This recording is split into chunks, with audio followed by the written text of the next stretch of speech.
Hi everyone, Lynette here with Grammy Crochet, and today this video is about Boggy Creek, the little video clips that I took while we were there.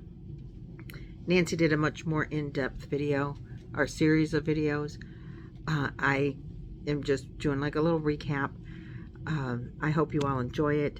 It was quite an experience to be there. I'm so glad I got to go. I really hope that if you live in the Florida area, you get an opportunity to go there and check it out for yourself. The work that they do there is amazing. The kids have got to just enjoy it so much. I can't imagine how they couldn't. And we really and truly appreciate all that you did, all the blankets that you made, any participation that you have. Apparently, they have a Amazon wish list, which I'm going to see if I can link in the video below, as well as they want blankets, they want the pom-poms, and I'm going to get that information on how to make those and put that in another video. I'll talk to you about that in another video when we start doing the drive. But save your scraps, man. We're going to make some tumbleweeds, and you'll learn about those in this video. So please enjoy. Thank you again so much for all of your work and dedication.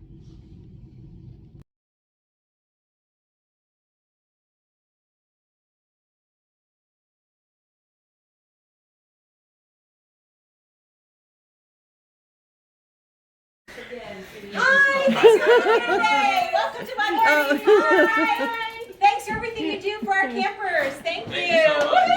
Woo! I started in 1996, and the catalyst for camp was there was a young girl from South Florida by the name of Jennifer who was diagnosed with cancer when she was 3 years old. It was a relatively aggressive cancer. When she turned 7, she applied to go to a camp in Connecticut that was created by Paul Newman for children with cancer, and it was a medical camp. He came up with this concept that kids who were really, really sick could go to camp and have fun, and in his words, raise a little hell under the watchful eye of pediatric oncologists, and that's why they could go and be safe. So these were kids who couldn't go anywhere else, and Jennifer fit that category, and she went and spent 7 days at the Hole in the Wall camp in Connecticut that still exists today. And when she came home, her mother will tell you she came home a different little girl.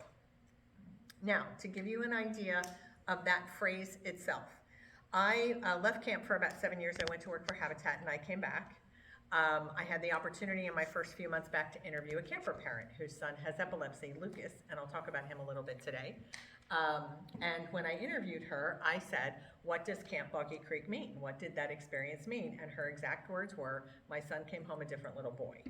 So my job is to help you understand what that means and the impact of everything that you are doing, because you are making it possible. I just work here, but you guys are the ones who make those moments happen. Jennifer did not live to see our gates open, but she and her parents said there should be a camp in Florida for children like her, so that more people who live in her community could have that experience, even though they were really, really sick. And her parents called Paul Newman and said, how do we do this? And they engaged their circle of friends in Miami, one of which is our founder, David Horovitz. And Jennifer actually asked him on her deathbed to make sure the camp got built. And Boggy Creek was built in 1996. 90,000 children and family members have been through our gate since. So it was one little girl's dream that made that possible, because those 7 days at a camp in Connecticut changed her perspective about who she was, and that she wasn't defined by her cancer anymore, and what it was like to just be a kid. And that's what we do all the time. Go straight out into the pool. Oh, look at this. wow. You got Shamu there. You just sit down and... Little Shamu. Wow. Oh, and look at the lake. So what I'll let you guys do is kind of take your pictures and video, and then we'll head over here to the shade a little bit, and I'll talk about the pool. Does that make sense? Sure. Yeah. This little tables around. Is that a snack area? Yeah. No? Okay. If this was a resort, that would be the snack area. Yeah, that's the snack area. Mom, come here. Look at that lake. Do they play in the lake too? No, we have alligators. Oh, yep, nope. It's Florida. We do go fishing though in the lake, Oh. and we'll see that when we continue up Main Street. Yeah, no, we don't want alligators. I guess that's a problem. Top is going to be the Patch, which is our medical facility. On the other side of the lake, because we do have 232 acres of land, on the other side of the lake is another housing unit where the doctors stay because they bring their families. So they have kind of, we had a race car driver pay to build that building for us a couple of years ago. So doctors could have their own kind of condo and their wives could come and their kids or their husbands and their kids, because then they're more likely to volunteer, quite frankly. So, Yeah, that makes sense. and we need them. We can't have camp without our doctors. And that's where the nurses stay. Okay. No, this is the Patch. Okay. So this is the Patch. It's where you go to get patched up. This is our medical facility.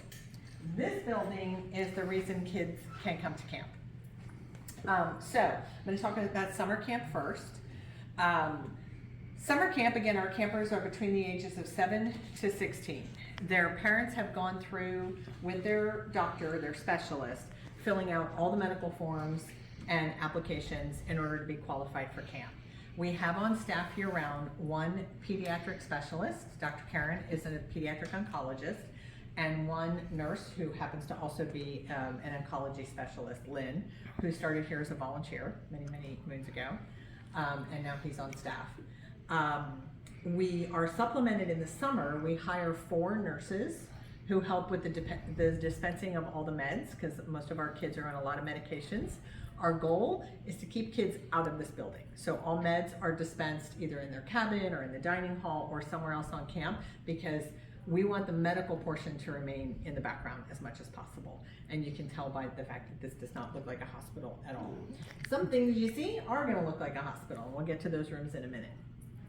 So when they first come to camp in the summer, this is the first building they come to, and our nurses and pharmacists who are here for that day, who volunteer for that day, help us with what are the meds, has anything changed since the application, what are the meds, and then those 4 nurses are assigned to different groups. We divide the kids up into 4 different groups, and you'll begin to see, and I know this may, I hope it's not complicated, you'll begin to see the colors red, yellow, blue, and green.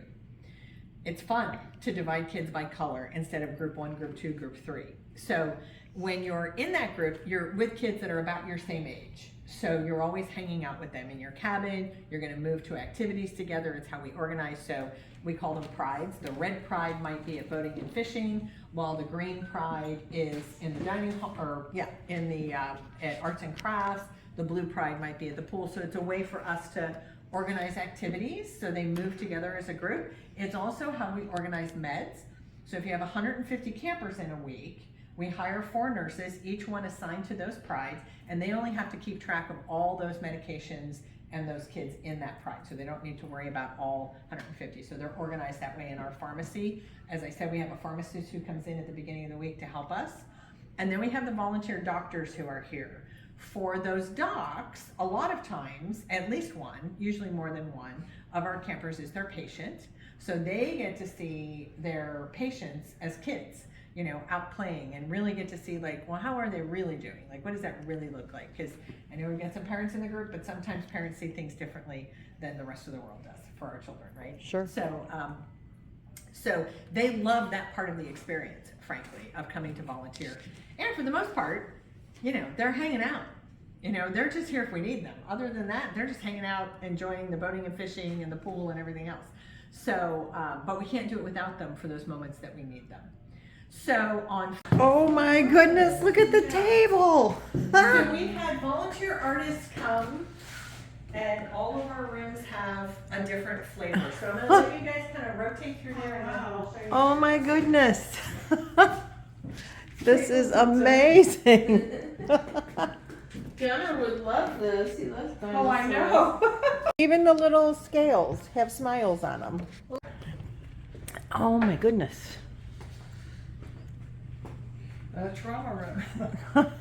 The ceiling, everything. Every detail. So very. Eat out on the porch, eat out on the screen porch. Oh my goodness. Look at this.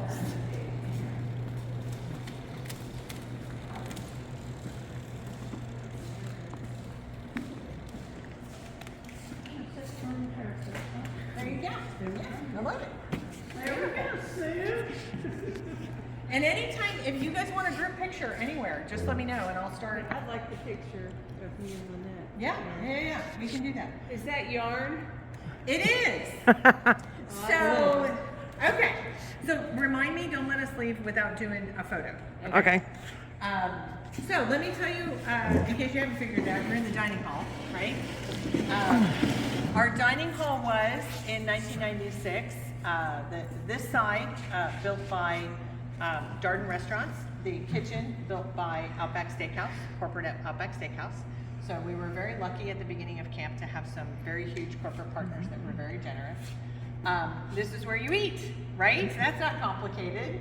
And let me talk about that a little bit. So this is the one room on camp that all 150 campers in the summer are here with all the counselors and all the staff, and it's loud. That's a DJ booth. It's loud and it's fun and it's exciting, and there's also food. We serve everything family style. And we do know every child's, and on family weekends, parents and siblings, nutritional needs. And we meet those needs. So our kitchen staff is very professional and they know how to make all those things happen. We never allow nuts on camp at all, so we don't have to worry about that. But there's all sorts of dietary needs that our campers have because of their illness, but sometimes just people have, like parents or siblings, you know, they want to be gluten-free or, you know, whatever that is for themselves. And we meet all of those needs, so there's always an opportunity for people to enjoy food. For those who can't partake, it is camp. So there are pizza and hot dogs and cheeseburgers, and there's salad and tacos and all sorts of things. We have grilled chicken, we have roasted turkey and mashed potatoes, you know, it's gonna vary. People can eat whenever they need to. So if a camper is hungry and it's not mealtime, a counselor will come and grab something for them, whether that's a sandwich or an apple or an orange or a granola bar, whatever that looks like. There's always food on what we call the side bars as well. During family retreat weekends, that's where families might find some Smuckers, you know, PB&Js and granola bars and fruit and bagels. They can toast a bagel if they want to. So people can come and eat at any time. It doesn't have to be mealtime. The way it works in the summer is every table, and if you look around, you start to see those colors I was talking about. So you can see where does the green pride sit, where does the red pride sit, where does the yellow pride sit, where does the blue pride sit. Because you're gonna hang out with your cabin mates and your pride. A pride is 4 cabins. That'll make sense when we get to cabin row. So you're hanging out in here, you've got all your counselors with you, you're doing cheers. They're not out here. So we have, you know, caddies that have all the silverware and napkins and all that stuff. And campers will begin to set the table. They're like, oh, let's get out the silverware. Let me help you, and let me help you, and let me help you. And we hear time and time again from parents that a lot of times kids come home much more independent than they were when they got here the first time. And we see in the dining hall where that actually begins to happen, because maybe at home, it's like, you don't have to help, it's okay. Like, it's okay, you don't have to help. When they come here, yeah, help, that's amazing, that's awesome. And they want to help, and they want to help, you know, their cabin mates and their counselors, and they want to be a part of that, like all kids do, right?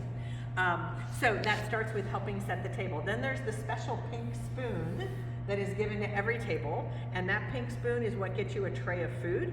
So you go with a counselor up to the window over here, and you'll get your tray of food, and you bring it back to your table. They take the spoon, they give you a tray. That way we know no table got, you know, too many trays or the wrong tray. Again, going back to some of those special needs that our campers might have. When they're done, campers will begin to clean up. Here's the magic of that underlying intent, though. There is always a song that is selected at the beginning of summer that every counselor knows is the "It's time to clean up in the dining hall" song.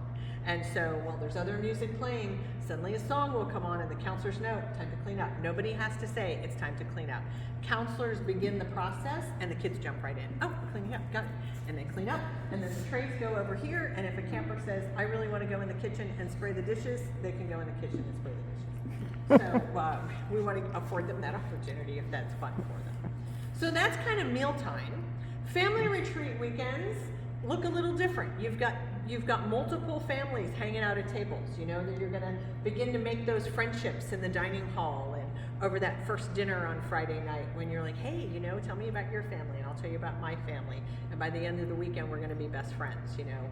So kids will hang with their families. Maybe they end up meeting another kid and they can go sit with them. So family retreats have a little different flavor in the dining hall, though there is still dancing and music and cheers that happen at every meal because that's a requirement. So I'm going to jump back to summer camp and tell you about the web of kindness, which is yarn, made out of yarn. During lunch, because rest hour immediately follows, the music tends to be a little lower key. There's not a lot of cheering during lunch. It is a time to say thank you and express your gratitude. So during lunch, there is a staff member up here with a microphone, and they will call on the green pride for gratitude, and 2 of the counselors will begin to wrap green yarn as kids line up to say thank you. And they may say, thank you, Nancy, for that Afghan. That really meant a lot to me. They will thank you for kissing their fish. We'll find out about that when we go outside. They will thank you for helping them get ready for stage day. They will thank you for opening a door. They want to say thank you. And they will come to the front of the room. Yarn gets wrapped around this. Then the yellow pride goes, then the red pride goes, then the blue pride goes. That is a week of camp. And at the end of a week of camp, we can take our smallest camper and literally lift them up. And we say, gratitude and kindness lifts you up. So it's a visual for all of our kids to walk. Right? Anyway, so that's the web of kindness. I love it. The other thing that we have, and I don't have an example of one, is tumbleweed necklaces, which is something else you guys could actually make for us. So I can get that to you. They're made with yarn. And they are a string, and we have how they're made so that and somewhere along the line I may see one. It looks like a tumbleweed, like a poof ball of yarn, but I can pull the strings out. The strings are about that long, right? Okay. A pom-pom, yeah, thank you. We call them tumbleweeds because they started during our Wild West weekends, because every weekend and week has a theme, and so somebody got this idea, and then now it's grown to every camp, which is great. So you have one on and I have one on, and yep, the idea is I go, Nancy, thank you so much, and I tie it around your necklace part as a way of saying thank you, or I saw you be so nice, like that's amazing that you did that, and campers will do that, and counselors will do that. So at the end of the week, the pom-pom is smaller, but the necklace is filled up with yarn because of all the wonderful things that you did while you were at camp. So that's another little tradition we have. And again, that's what we're helping do. That is so cool. But fun, right? Yeah. I think the whole world needs a tumbleweed necklace. Yeah. Wouldn't that be nice? Anyway, so the other thing I'll talk about here before we go outside to boating and fishing is if you look above me, there's a disco ball, because this is where the dance is. Hey there.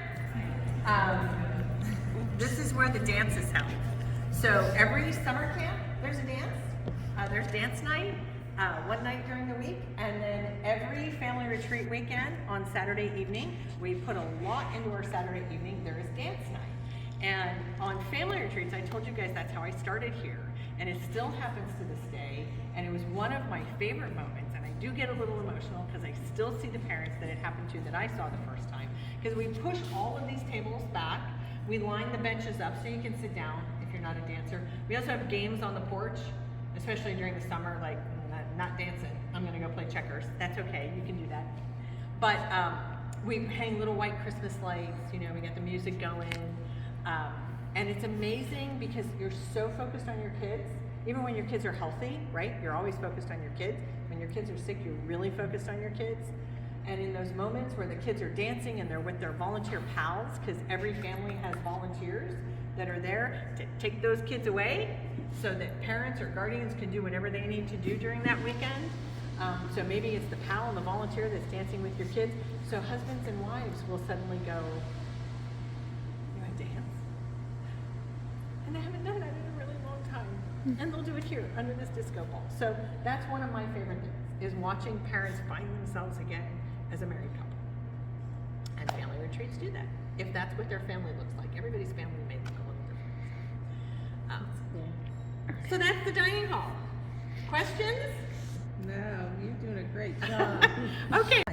You can get anywhere in a wheelchair. So you can go down that ramp, and you're down to the left is our campfire area. So the beginning of every summer camp and every family retreat weekend is an opening campfire, because that's where you begin to learn the rules of camp. And the rules of camp are about kindness and gratitude and lifting up and no unkind words and positivity and encouragement and all of that. Only it's done with fun plays and fun songs and all of that. So there's always an opening campfire. Boating and fishing is an activity that the kids rotate through. So families are a little different. So I'm going to talk about summer camp first. So like I said, at summer camp, we rotate every camper through every activity, and we encourage them to try everything. You know, so they may not want to go fishing, but we encourage them to give it a shot. And usually once they try, and they've got other kids there, and their counselors there, they usually get into whatever that activity is. So boating and fishing, we've got paddle boats, we've got swan boats, we've got kayaks. Everybody wears a life vest. If you're fishing, we have a very important program that I alluded to in the dining hall, which is a kiss and release program, because we are about kindness. So you catch your fish, you kiss your fish, and you throw it back in so that your fish will go tell the other fish Camp Boggy Creek is an okay place to get caught. So, they're about kindness. So that's what happens down there. And let's. Okay, we are in the Arts and Crafts building. It's a very tall building.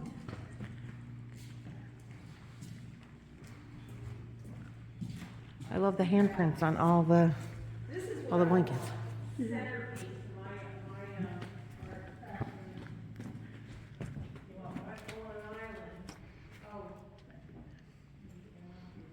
Lots of paint. Lots of handprints. Lots of paint on the tables. Go a little smaller. Staining studio.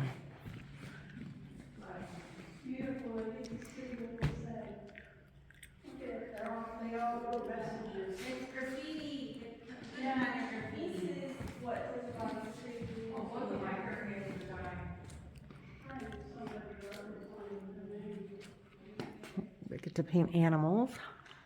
There's wooden animals up there.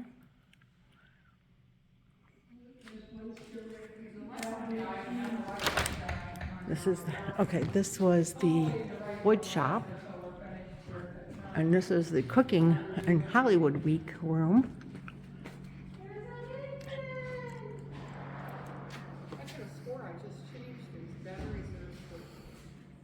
Then they have a map where they can sign their name. Oh, cool. There's nobody in South. Look at that, there's nobody in South. Land O'Lakes, Ocala, Gatesville. That room is dark and doesn't have anything. And then this one is arts and crafts specifically, or generally.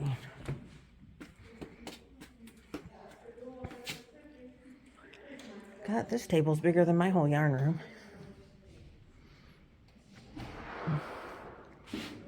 Very fun. Again, Cabin row? You see the colors. You see red, blue is the Yellow. green is down at the end. Oh, cool. 4 cabins. Every cabin is identical. We're going to go into this one. Every cabin is identical. Okay. During summer camp, one special thing happens here on Cabin Row, one day a week. We don't have fights. We have aquatic activity. So that is where buckets and hoses and any kind of container for water, everybody gets wet. So that's kind of a fun thing. And yes, if you wander down from the building I work in, you're going to get wet. So that's kind of fun. Also, the other fun thing I think about Cabin Row is when we're around Halloween, we do a spooktacular weekend. Oh, how fun. And it's really like when I was growing up, kids running up and down Cabin Row, you know, knocking on doors, getting treats. Parents can be off doing whatever. It's usually the pals and the volunteers. Parents can hang out here during it. But it's like the old-fashioned Halloween, you know, everybody's safe, everybody's in costume, and everybody has a great time. Yeah, it's a lot of fun. So come on in.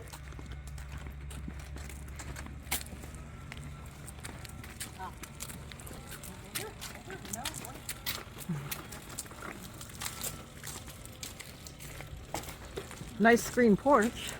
Yeah. Oh,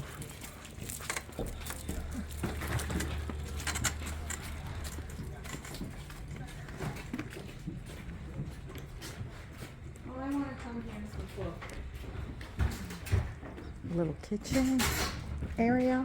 Little kitchen area.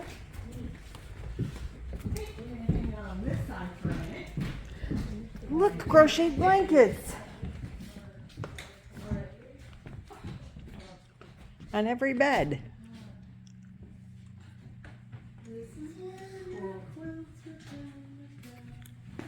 So, now you get the bears and the Afghans.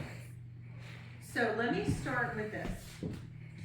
All of those 300 Afghans that you guys brought.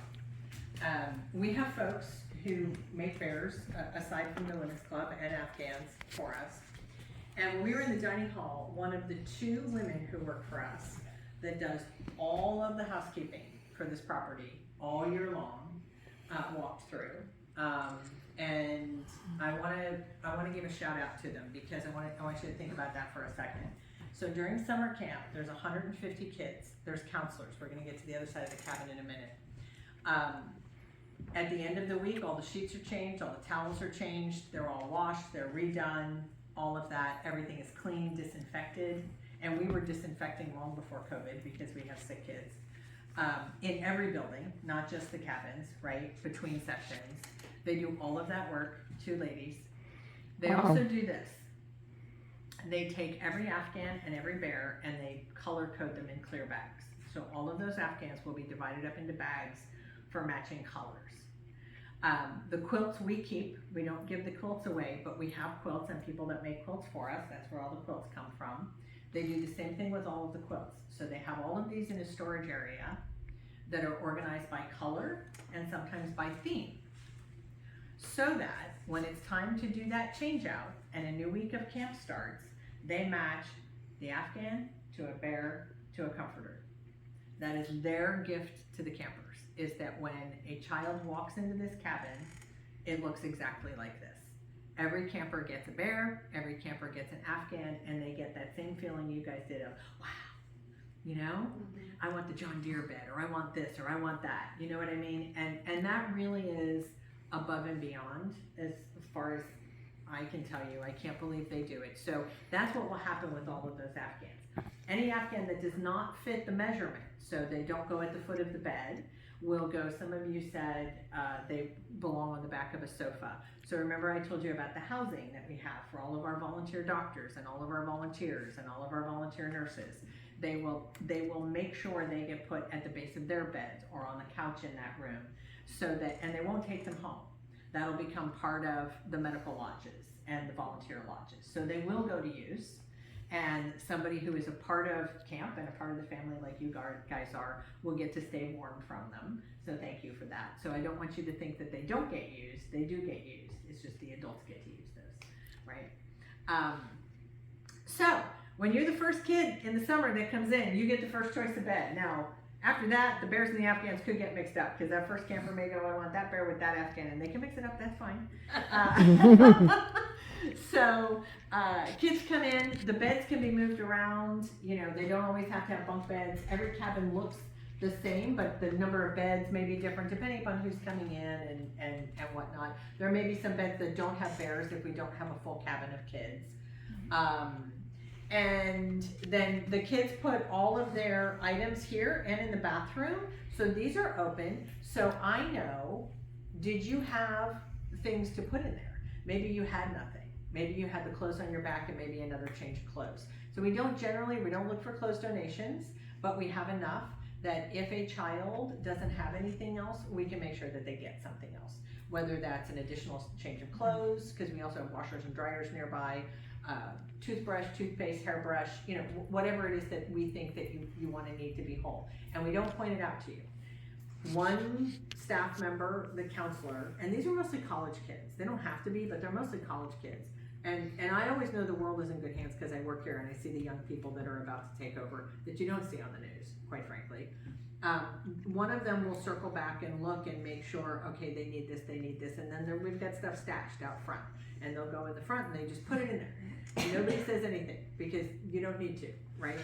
The other thing is bedwetting. So all the beds have plastic sheets on them. So when the kids get up in the morning and they head to breakfast, or their first activity, which is actually before breakfast, One of the counselors will double back, check all the beds. If somebody's wet the bed, they change the sheets. Nothing gets said. They crumple up the bed however it looked so that nobody's the wiser. Because it's just about having the time of your life. It's about having the best week of your life, right? So anyway, so that's part of the magic. So they don't make the bed, they just kind of try to leave it the way it was. No, sort of. before their first activity, they don't make the bed. But you bring up a very good question.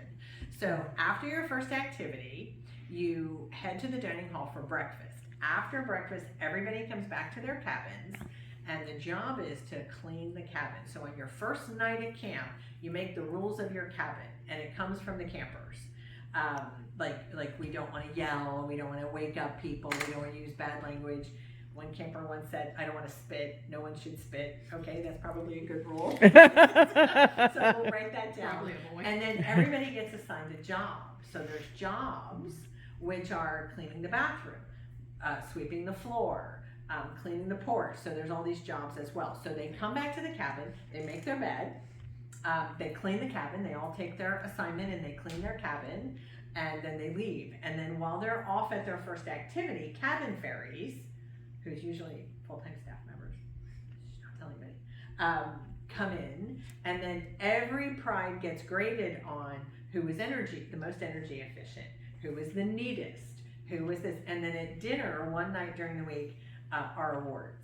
And it's amazing how every pride will win an award of some kind. So yes, they do make the beds. They do make the beds. Yeah. They just don't do them when they first get out of bed. And then at night is cabin chat time. So oldest campers, again, because when you're getting into the teenage years, you want to be a little special. So they may have a special activity. They may be able to go to arts and crafts instead of having to go to bed. Like they may have something special that's been set up for them. But everybody gets cabin chat at the end of the night. So that's when all the campers kind of sit down on the floor, sit down in a circle. They're probably grabbing that Afghan and hugging their bear and talking to their friends about their day. And that's again where we talked about those moments for parents. That's where a lot of that organic communication starts to happen for the kids. And they're talking to each other. The counselors are here, and they're here to address anything, but and you can sit on a bed as well if you're more comfortable sitting on a bed. I heard that creak and I thought, oh. Well, I mean, it's whatever you're comfortable with. I don't think you're going to break it, but Okay. if you want to sit on a bed, I think it's probably a little more comfortable. Yeah. If anybody wants to sit on a bed, please. Thank you. So cabin chats are those moments where kids they'll either say thank you, which happens a lot, or they'll talk about how they were really afraid to go boating and fishing because they've never been around a lake before, and they're so amazed that they got to catch a fish, or whatever that is. Or today I learned how to do my factor. Have you guys learned how to do your factor yet? And it may be conversations about things that don't happen at camp. It may be, I had a seizure last week. I haven't had one since then. I hope I don't have one while I'm here. And so they're supporting each other. And under the watchful eye of our counselors, so our summer staff counselors that we hire for all summer go through a month of training. They don't have to be medical, but they need to understand how to help kids have a great time, because we're not their parents and we don't deal with them like parents necessarily would. How do you redirect? How do you deal with a child that's hot and angry and tired and sick? I'm over it, and I'm walking by myself down Cabin Row. And what do you do when that happens? Because that's gonna happen, right? It's August, it's Florida, some kid's gonna get cranky.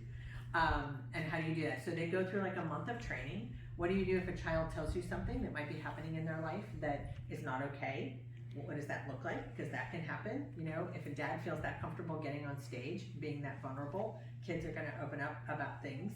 And what do you do with that information, and what are the laws and all of that? So there's a lot of training that goes into being a staff member, and then the volunteers get a whole day of training. So you're bombarded with the information, but it's amazing how much of it you retain. And together you're here to keep them safe while they're having fun and having those moments.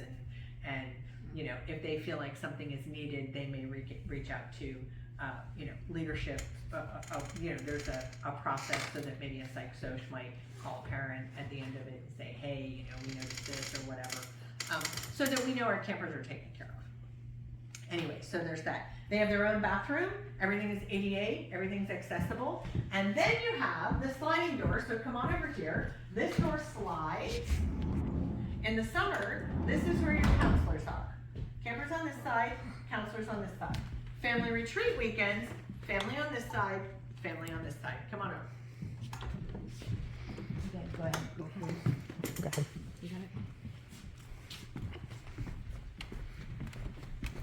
So the other thing sometimes people ask is they'll say, well, I made a quilt, but it was only that big.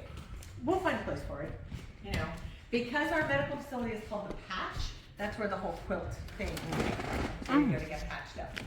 So on this side, they have their own restroom as well. So 2 families, like I said, family on this side, family on that side, counselors on this side, usually 2 paid summer staff members.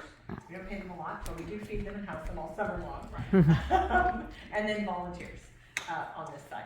During family retreats, the volunteers are in separate cabins. So there's a cabin at the end of this row, we'll drive past it, and we passed one at the beginning of this row. That's where you go when you volunteer on a family retreat weekend. And you are in a bunkhouse style, very much like this, with other folks. They're like this, and every cabin is the same. 16 cabins, 2 sides, 32 families on a weekend, and 150 kids in a week is our goal. Wow. It's great that your counselors or the people volunteering are here and the kids are over, so if they Yep.